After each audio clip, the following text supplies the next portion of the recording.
Hello students. आज हम पढ़ेंगे शिवाजी के प्रशासन के बारे में। शिवाजी ने अपने संपूर्ण राज्य को 4 प्रांतों में विभक्त किया था और प्रत्येक प्रांत एक राज प्रतिनिधि के अधीन होता था। उसने प्रांतों को पुनः परगनों और तालुकों में विभक्त किया।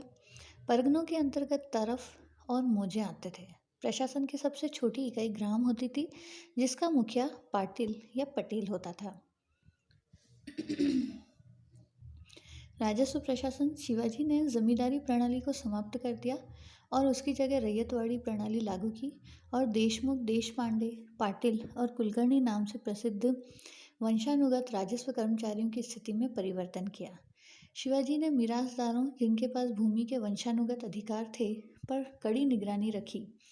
राजस्व प्रणाली मलिक अंबर की काठी प्रणाली पर आधारित थी। इस प्रणाली के अनुसार भूमि के प्रत्येक भाग की माप छड़ी या काठी से की जाती थी। चौथ और सरदेशमुखी उनकी आय के अन्य स्रोत थे। चौथ कुल राजस्व का चौथाई भाग था, जिसे गैर मराठा क्षेत्रों से मराठा आक्रमण से बचने के एवज में मराठों द्वारा वसूला जाता था। सरदेशमुखी एक अतिरिक्त कर था जो आय का 10% होता था और राज्य से बाहर स्थित क्षेत्रों से वसूला जाता था। सैन्य प्रशासन शिवाजी ने एक अनुशासित और कुशल सेना तैयार की। सामान्य सैनिकों को नकद भुगतान किया जाता था, लेकिन बड़े बड़े सरदारों और सेनापति को भुगतान जागीर अनुदान के रूप में किया जाता था। सेना में पैदल सेना, घुड़सवार, साजो सामान ढोने वाले और नौसेना शामिल थी। सैन्य अधिकारी कर्मचारी सरे नौबत, किलादार, पायक, नायक, हवलदार, जुमलादार, घुराव, गलीवत।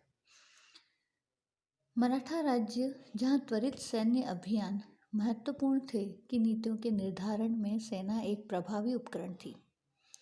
केवल वर्षा ऋतु में सेना आराम करती थी, अन्यथा पूरे साल अभियानों में व्यस्त रहती थी।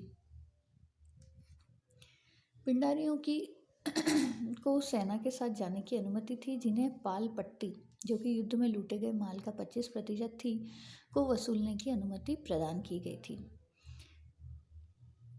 मराठों की प्रशासनिक प्रणाली बहुत हद तक दक्कन राज्यों के प्रशासनिक व्यवहारों से प्रभावित थी।